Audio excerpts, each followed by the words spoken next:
이번 시간에는 문화의 한 파트로서 하위 문화와 주류 문화 그리고 대중문화라는 걸 가지고 공부를 하도록 하겠습니다. 우리가 하위 문화 그러면 한문으로는 이렇게 쓰거든요. 아래 하자에 위치하다 할 때 위자, 문화 이렇게 쓰는데 이 하위 문화의 그 상대적인 개념이 뭐냐? 하위 그러니까 상위 문화다 이렇게 우리가 흔히 생각할 수 있는데 이거는 성립하지 않는다 이제 이런 뜻입니다. 무슨 말이냐면 하위 문화라고 하는 것은 어떤 위치가 낮은 문화 이런 뜻이 절대 아니고요. 구성원이 있다면 한 사회의 구성원이 있다면 그 구성원의 일부만이 향유하는 문화를 하위 문화라고 합니다. 그러면 주류 문화, 다른 말로 이제 전체 문화라고 그러는데요. 그럼 이 전체 문화라고 하는 것은 무엇인가? 그렇죠. 이것은 구성원, 대다수가 향유하는 문화를 주류 문화 또는 전체 문화 이렇게 부릅니다. 예를 들어서 한국 문화다 그러면 한국 사람들 전체가 공유하는 문화니까 한국 문화다 그러면 당연히 주류 문화가 되겠죠. 전체 문화가 될 겁니다. 그런데 한국 중에서도 어떤 전라도 지역에서만 향유되는 문화가 있다. 또는 경상도 지역에서만 향유되는 문화가 있다. 아니면 뭐 도시에서만 향유되는 문화가 있고 농촌에서만 향유되는 문화가 있다. 아니면 노인들만이 향유하는 문화가 있고 청소년들이 향유하는 문화가 있다. 그러면 이 각각을 우리는 뭐라고 부르냐? 하위 문화다 이렇게 부른다는 것이죠. 그래서 이 하위 문화의 종류에는 크게 보면 지역 문화, 아까 말한 도시와 농촌이라든가 전라도와 충청도, 경상도 그런 지역의 사람들만이 향유하는 독특한 음식 문화라든가 그들만의 관습이라든가 이런 것들이 있다면 이런 걸 이제 지역 문화라고 하고요. 세대 문화는 말 그대로 기성세대들이 향유하는 문화, 청소년들이 향유하는 문화, 노인들이 향유하는 문화, 청장년층이 향유하는 문화 이런 것들이 여기에 해당이 될 겁니다. 그 다음에 이 반문화라고 하는 것은 뭐냐 그러면 어떤 그 사회의 지배적 가치에 대해서 저항하는 그런 문화를 반문화다 이렇게 부릅니다. 예를 들어서 많지는 않지만 옛날에 월남전이라는 게 미국하고 월남, 지금의 베트남하고 전쟁이 있을 때 그런 것에 반대하는 이 히피 문화라는 것들이 있었거든요. 그래서 자연으로 돌아가자 어떤 산업적인 대량 생산의 시대에 저항하고 어떤 물질 만능주의를 배격하고 이런 그 사람들이 향유하는 문화가 있었는데 이런 걸 이제 반문화라고 하죠. 우리나라에서는 이 반문화라는 게 마땅히 찾아볼 수는 없지만 어떤 조직폭력배들만의 문화가 있다면 그러면 우리 사회의 지배적 가치에 저항하는 거잖아요. 그런 문화를 우리 이제 반문화다 이렇게 부르고요. 아니면 특정한 종교 사람들만이 향유하는 건데 우리 사회 전체의 가치에는 맞지 않는다. 그럼 이제 그런 거를 반문화다 이렇게 부를 수 있다는 거죠. 그런데 이 하위 문화를 우리가 공부할 때 있어서 반드시 기억해야 될 것이 하나 있습니다. 두 가지가 있다고 말할 수가 있는데요. 그것은 바로 뭐냐면 하위 문화가 갖는 상대성이죠. 이 하위 문화는 절대적인 게 아니라 상대적인 것이다. 이런 뜻입니다. 무슨 말이냐면 아까 봅시다. 한국 문화라는 게 있고 청소년 문화라는 게 있다면 그러면 이 한국 문화가 주류 문화일 것이고 청소년들만이 향유하는 문화가 하위 문화겠죠. 그런데 이 청소년 중에서도 중학생들의 문화가 있고 고등학생의 문화가 있다 이렇게 칩시다. 그러면 이때는 청소년 문화가 주류 문화, 즉 전체 문화가 되는 것이고 중학생이나 고등학생 문화가 하위 문화가 되겠죠. 아까 말한 한국 문화를 우리가 얘기했는데 한국 문화가 주류 문화다 이렇게 말했는데 그러면 지구촌 문화하고 한국 문화를 따져봅시다. 지구촌 문화가 있고 한국 문화가 이렇게 있다 그러면 지구촌 문화가 주류 문화가 이게 전체 문화가 되는 것이고 이게 하위 문화가 되겠죠. 이처럼 하위 문화는 절대적인 것이 아니라 하위 문화는 상대적이다. 이런 거 여러분들이 기억하셔야 될 거고요. 이 하위 문화도 더 중요한 게 하나 있습니다. 뭐냐면, 자, 이거 맞나 틀리나 한번 여러분 생각해 보십시오. 하위 문화의 합은 전체 문화이다. 이런, 만약에 진술이 있다 그러면, 참이겠어요? 거짓이겠어요? 하위 문화가 다 모이면 그 사회의 전체 문화, 주류 문화가 되는 것이다. 이런 얘기인데, 당연히 틀리는 말이 되겠죠. 아까 뭐라고 그랬어요? 만약에 전체 구성원 중에 일부가 향유한 문화가 있다고 칩시다. ABC 문화가 있다고 치면 이 ABC 문화는, 이 A 문화는 B와 C 사회 구성원들은 공유하지 않죠. B 문화는 A와 C 사람들이 공유하지 않고 C 문화는 A와 B 사회 사람들이 공유하지 않는 문화니까 당연히 이것을 모아보면 이 사회 전체가 다 공유하려면, 주류 문화가 되려면, 전체 문화가 되려면 구성원 대다수가 다 향유해야 된다고 했잖아요. 근데 이거는 그들만의 문화이기 때문에 하위 문화를 다 합친다고 해서 그게 전체 문화, 다른 말로 주류 문화라고 했으니까 주류 문화가 되는 것은 성립할 수 없다. 이 말을 여러분들은 반드시 기억해야 됩니다. 그래서 이 단원에서 기억해야 될 것은 두 가지다 이렇게 말할 수 있는데, 하위 문화는 상대적이다. 누가 주류가 되고 누가 하위가 되는 것은 그때그때 상황에 따라서 달라질 수 있다는 것 기억하시고요. 또 하나는 하위 문화의 합이 주류 문화가 되는 것은 아니다라는 거예요. 그러면 이 하위 문화라고 하는 것은 뭐에 기여하는가? 그런데 가장 큰 기여를 하는 것은 문화 다양성에 기여를 하겠죠. 그렇죠? 한 사회 구성원들이 이렇게 있는데 여기에 수많은 이 하위 문화가 있다면 당연히 이 문화가 획일적이지 않고 다양하다 이렇게 말할 수 있잖아요. 그러니까 문화 다양성에 기여할 수 있다는 것이고요. 이 각각의 하위 문화는 그 구성원들에게 어떤 소속감 같은 거를 당연히 줄 것이고요. 그들 사이에서는 어떤 동질성을 강화시키는 이런 역할을 할 겁니다. 그리고 이 하위 문화가 결국은 또 세상을 바꾸는 데에도 기여할 수 있을 겁니다. 그런데 당연히 이 하위 문화의 단점은 있죠. 바로 서로 다른 문화의 사람들이 대립을 한다면 어떤 통합의 저해가 될 수도 있겠다. 저해가 된다 이런 말이 아니고 사회 통합을 저해할 가능성이 있다. 이렇게 여러분들이 이해를 하시면 될 것 같아요. 또 하나 우리가 말할 수 있는 것은 뭐냐면, 그러면 모든 문화는 다 반문화인가 이런 얘기죠. 자, 모든 반문화, 하위 문화가 있다고 쳤을 때, 자, 그럼 반문화는 하위 문화에다 하나다 그랬는데, 과연 그러면 이 모든 반문화는 주류 사회의 지배적 가치에 저항한 거라고 그랬잖아요. 그러면 모든 하위 문화는 다 반문화인가? 이런 생각을 할 수가 있잖아요. 근데 그렇지 않다는 것이죠. 하위 문화라고 하면 구성원 중에 일부들이 향유한다 이렇게 말했는데, 이 A, B, C의 문화가 이 사회의 지배적 가치에 순응할 수도 있고 지배적 가치에 저항하지 않을 수가 있죠. 거의 대다수의 문화는 그 사회의 지배적 가치를 받아들입니다.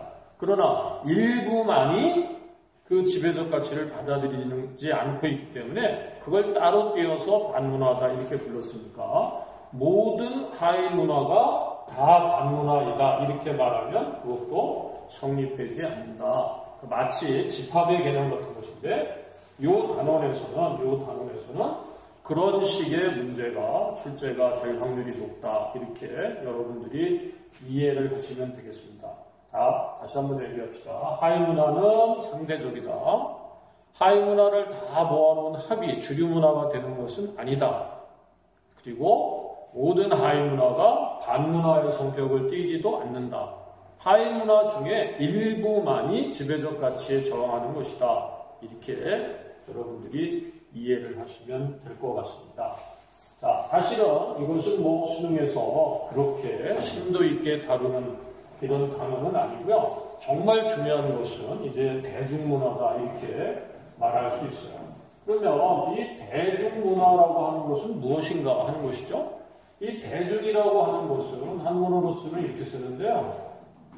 대중이라고 하는 것은 뭐냐면 조직화되어 있지 아는 다수의 사람들을 우리는 대중이라고 합니다. 대중. 그러니까 이 땅에 살고 있는 거의 대부분의 사람들인데 그들을 따로 어떤 공통적으로 묶어내지는 못하는, 예를 들어서 여러분의 어머니, 아버지라든가 할머니, 할아버지, 학생과 교사들, 전라도와 충청도와 경상도에 사는 사람들, 노인들과 젊은이들, 이 사람들을 하나로 공통적으로 묶기는 어렵잖아요. 이처럼 어떤 공통점을 가지고 조직화되어 있지 않은 다수의 사람들을 대중이다 이렇게 불러요.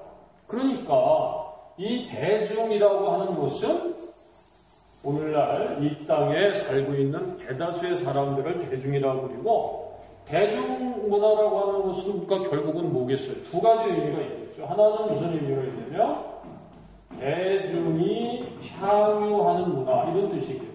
향유한다는 말은 공유한다는 말과 같은 거니까 대중이 누리고 있는 문화, 대중이 갖고 있는 문화, 이렇게 말할 수가 있겠죠. 또 하나는 뭐냐면 대중매체에 의해서 만들어지고 전파되는 문화, 이런 의미를 가질 수가 있을 겁니다.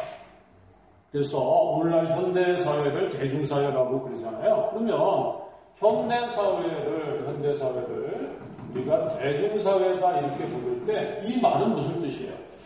대중이 주인공인 사회, 이런 뜻입니다. 대중이 주인공인 사회를 우리는 대중사회다 그래요. 그러면 지금으로부터 1000년 전에 또는 500년 전에 그 이전에는 대중이 주인공이 아니었겠죠. 왕조사회에서는 왕족들이 그 땅의 주인공이었을 것이고, 로마 시대에는 귀족이 주인공이었고, 대다수에 살고 있는 많은 사람들은 주인공이 아니었겠죠. 그런데 오늘날은 우리가 현대사회를 대중사회다 이렇게 부르고 그 대중이 주인공이 됐다 이런 얘기고요. 그 주인공이 향유하는 문화를 우리는 대중문화 이렇게 부릅니다. 그러면 여러분들이 한 가지 의문점을 아니면 주의점을 가져야 되겠죠. 과연 대중은 어떻게 해서 이 땅의 주인공이 될 수 있었겠는가 하는 것이죠. 즉 대중문화가 형성되는 배경은 과연 무엇이었겠는가 이런 말이에요. 풀어서 얘기하면 대중은 오늘날 이 땅의 주인공이고 그 주인공들이 향유하는 문화를 대중문화라고 하는데 그 대중들이 어떻게 해서 이 땅의 주인공이 될 수 있었느냐 하는 얘기죠. 가장 중요한 것은 현대사회가 산업사회가 되면서 이런 뜻입니다. 여러분도 아시겠지만 산업사회라고 하는 것의 가장 큰 특징은 뭐예요? 대량 생산과 대량 소비가 이루어지는 사회죠. 그런데 이 많이 만들어낸 이 상품을, 공산품을 누군가는 소비해줘야 되는데 그 소비의 주체가 대중이 되는 것이죠. 그러니까 대중이 어떤 선택을 하느냐에 따라서 생산자인 기업이 흥망을 좌우하게 됐으니까 대중들이 선호하는 제품을 만들어내면 그 기업은 흥할 것이고 대중이 외면하는 제품을 생산해내는 기업은 망할 테니까 대중이 어떤 선택을 하느냐에 따라서 결국은 그 사회의 모습이 달라지게 됐다. 그러면서 대중의 선택이 중요한 사회가 되면서 대중은 주인공이 될 수 있었다. 이렇게 말할 수가 있는 겁니다. 자, 두 번째는 어떻게 보면 더 중요한 것이 있는데 인류의 역사에서 보통 선거권을 획득하면서 쉽게 말하면 누구나 일정 연령이 되면 우리가 투표권을 주는 것을 보통 선거권이라고 하잖아요. 그러니까 보통 선거가 이루어지면서 말없는 다수의 사람들이 어떤 선택을 하느냐에 따라서 정권의 향방이 달라지고 그렇지 않아요? 말없는 다수의 사람들이 선거에서 어느 당을 지지하느냐에 따라서 여당이 되기도 하고 야당이 되기도 하고 또 어떤 사람이 당선되기도 하고 떨어지기도 하고 그러잖아요. 그러니까 보통 선거가 실시가 되면서 대중은 이 땅의 주체로 등장할 수가 있었던 것이죠. 자, 세 번째는 대중의 지적 수준이 향상되었다 이런 얘기를 할 수가 있습니다. 오늘날 대중은 수백 년 전의 대중과는 달리 굉장히 아는 것도 많고 합리적이고 논리적으로 사고하고 선택할 수 있게 되었다 이런 뜻이죠. 그런데 이 대중의 지적 수준을 향상시켜주는 데 있어서 1등 공신이 두 가지예요. 하나는 뭐냐면 의무교육이 도입됐다는 거죠. 의무교육이 도입되면서 우리나라 이제 중학교까지가 의무교육이잖아요. 누구나 최소한도의 학교를 다닐 수 있게 해줌으로써 읽고 쓰고 말하고 듣고 자기의 의사를 표현하게 되고 논리적이고 합리적으로 사고하고 판단할 수 있게 되었다는 것이에요. 여기에다가 대중매체가 발달하면서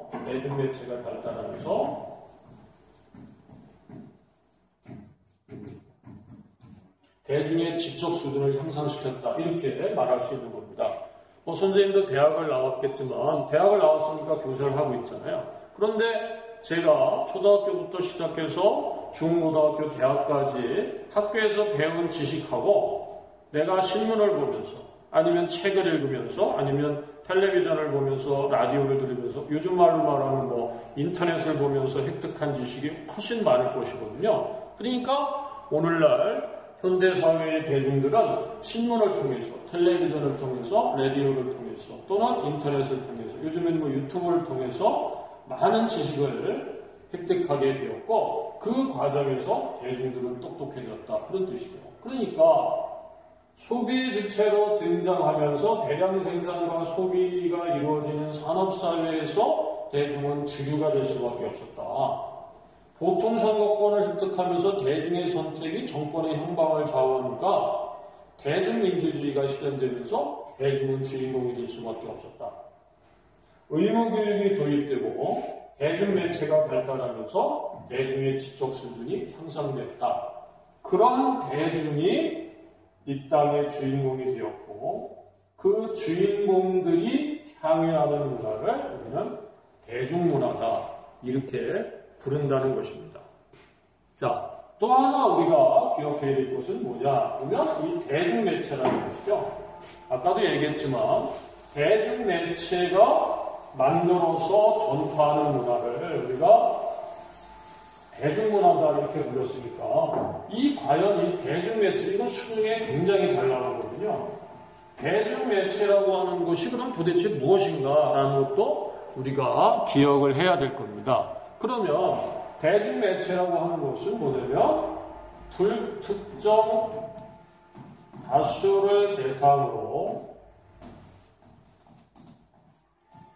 대량의 정보를 전달하는 수단을 우리가 대중매체라고 그래요. 쉽게 생각하면 텔레비전이라든가 신문, 라디오 또는 요즘에 와서 인터넷이라든가 이런 것들을 우리가 대중매체라고 그러는데 이 대중매체는 크게 보면 두 가지로 나눌 수 있고 이것들이 그렇게 시험에 자주 나오고 비교하고 있는 겁니다.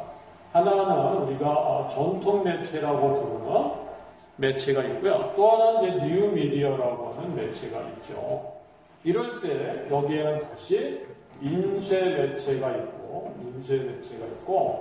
음성매체가 있고 영상매체가 있다. 여기에 해당하는 대표적인 게 이제 신문이죠.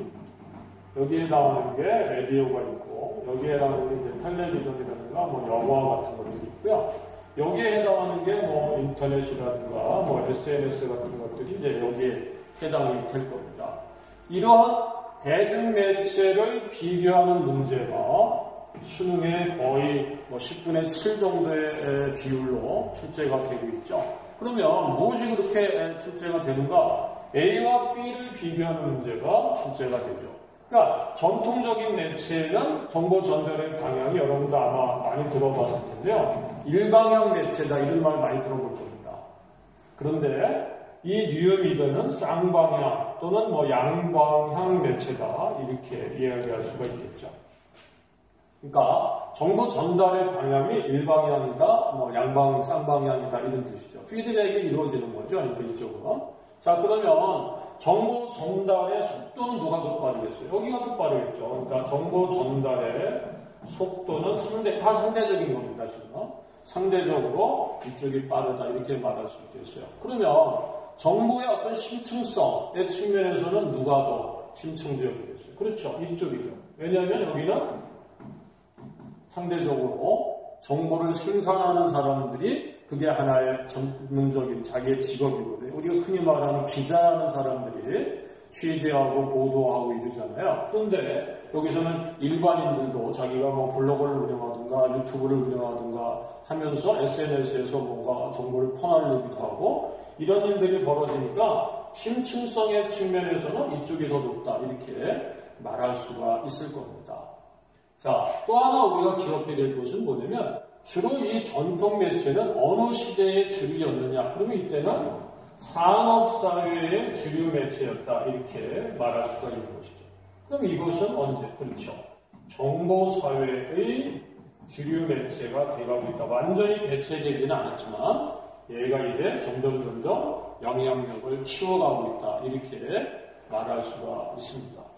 그러면 여러분들이 한 가지 생각을 해볼 수가 있겠죠. 뭐냐면 자, 매체를 현재 가지고 있는 사람들이 자신들이 원하는 방향으로 대중을 움직이고 쉽게 말해서 정보를 좀 왜곡하거나 조작을 해가지고 사고와 행동을 자기들이 원하는 방향으로 유도할 수 있는 가능성은 누가 더 높겠습니까? 그렇죠. 그것은 여기가 더 높겠죠. 그래서 여기서 우리가 이런 것은 대중 조작의 가능성이 상대적으로 높다 이런 뜻입니다. 여러분들이 여기서 주의할 게 있어요. 선생님이 일방향이라는 둥, 뭐 심층적이라는 둥, 뭐 대중 조작의 가능성이 높다는 둥, 뭐 산업사회 주류 매체는 이런 말을 하고 있는데 이것은 다 이 서로가 서로에 대해서 상대적인 겁니다.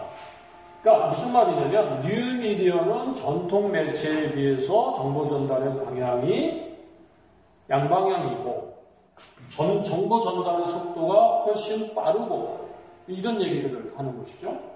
자, 그 다음에 정보를 생산하는 자와 정보를 소비하는 자. 쉽게 말하면 이걸 이제 기자라고 부르고 이걸 구독자라고 부른다면 이 전통 매체에서는 정보 생산자와 정보의 소비자가 분리가 되어 있죠. 기자는 취재해서 보도하고 독자는 신문을 읽고 뭐 라디오 뉴스를 듣고 이렇게 된다는 뜻입니다. 그와 반면에 이 정보사회에서는 정보의 생산자와 소비자가 상대적으로 융합되어 있다 이런 얘기죠. 우리가 프로슈머라는 말 많이 쓰잖아요. 프로덕트와 컨슈머를 합성해서 내가 예를 들어서 정부의 소비자이지만 내가 예를 들어서 무슨 블로그를 운영한다든가 SNS에서 뭘 올려가지고 뭐 내가 정보를 사람들에게 알렸다 그러면 내가 정보의 소비자가 되는 것이죠. 그리고 동시에 생산자가 되는 겁니다. 그러나 이 시대에는 정보는 생산하는 사람이 따로 있고 정보를 소비하는 사람이 따로 있었던 것이죠. 이런 식으로 서로가 비교하는 문제가 굉장히 자주 출제되고 있다. 이런 뜻이 되겠습니다. 그러니까 여러분들이 여기에서 이번 시간에 아주 중요한 얘기를 몇 가지 한 거죠. 전통 매체와 뉴미디어를 비교하는 문제가 의외로 많이 나오고 있다. 그래서 뭐 지금까지 나온 거로 보면 이런 식으로 많이 나오죠. 이런 식으로 해가지고 뭐 A는 이렇게 한 다음에 이렇게 해서 이런 식으로 하고 이렇게 했을 때 여기에 들어갈 말들이 무엇입니까? 이런 것들을 아주 많이 다루고 있습니다. 그러니까 A가 실선이니까 실선이 상대적으로 높다. 그러면 예를 들어서 전문성 이러면 이 말은 맞겠죠. 그런데 여기는 점선이 이 B니까 만약에 얘가 뉴미디어라면 점선이 더 크다 이렇게 돼 있으니까 상대적으로 그러면 정보 전달의 속도는 더 신속성이다. 뭐 이렇게 이야기할 수가 있을 겁니다. 아니면 뭐 정보의 생산자와 소비자의 융합 정보 이런 식으로 묻는 문제가 이 단원에서 출제가 되고 있다. 이렇게 말할 수가 있는 것이죠. 자, 그럴 때 우리가 대중문화는 다시 한번 우리가 정리를 해봅시다. 대중문화라고 하는 것은 두 가지 의미가 있다고 했잖아요. 하나는 대중이 향유하는 문화 이런 뜻이라고 했고 또 하나는 대중 매체에 의해서 만들어지고 전파되는 문화다 이렇게 말했는데 여기에서 관련되어서 시험에 나올 만한 것은 뭐냐? 대중이 어떻게 해서 주인공이 될 수 있었는가에 대해서 기여를 해야 한다. 이런 뜻입니다. 즉, 대중문화가 형성되는 배경이 네 가지가 아까 있었죠. 자, 다시 한번 생각해 보시면 산업사회에서 대중이 주체로 등장을 했다. 보통 선거권을 얻으면서 대중이 주체가 되었다. 대중매체의 발달로 지적 수준이 향상되었다. 이렇게 되어 있고요. 그 다음에 의무교육이 도입되었다. 그러면서 대중의 주인공이 됐고 그들이 형성한 문화가 대중문화가 되었다. 이런 얘기였고요. 대중매체가 만들어서 전파할 때 이렇게 말할 때 전통매체와 뉴미디어는 어떻게 다른가를 비교하는 문제가 아주 굉장히 빈도가 굉장히 높게 출제가 되고 있다. 여러분들도 꼭 기억을 하셔야 될 겁니다. 상대적이다는 아까 다시 한번 얘기합니다. 정보 전달의 방향이 일방향이다, 쌍방향이다. 정보의 그 전문성은 전통 매체가 상대적으로 뛰어날 수밖에 없겠다. 대중을 조작한다 그래서 어떤 대중을 의도적으로 정보를 왜곡하고 조작을 해서 대중을 자기들이 원하는 방향으로 움직이는 걸 대중조작이라고 하는데 전통 매체가 상대적으로 뉴미디어에 비해서는 가능성이 더 크다. 뭐 이런 얘기들을 여러분들이 기억을 하시라. 이런 뜻이에요. 자, 그 다음에 우리가 이 대중문화 그러면 떠오르는 것은 그렇게 긍정적이진 않잖아요. 우리가 이 대중문화 그럴 때 대중문화에 순기능이 있고 역기능이 있다. 이런 뜻이잖아요. 그럼 뭐 역기능은 너무 잘 알죠. 여러분들 대중문화 그러면 별로 이미지가 좋지 않잖아요. 그럼 뭐 대중문화는 너무 상업적이다. 너무 향락적이다. 퇴폐적이다. 이런 얘기들 많이 하고요. 그렇죠? 대중문화 같은 경우에 사람들을 우리가 호기심을 자극해야 되니까 말도 안 되는 드라마 같은 걸 보시면 개연성이 너무 말도 안 되는 일들이 벌어지잖아요. 근데 호기심을 계속 자극해야 되니까.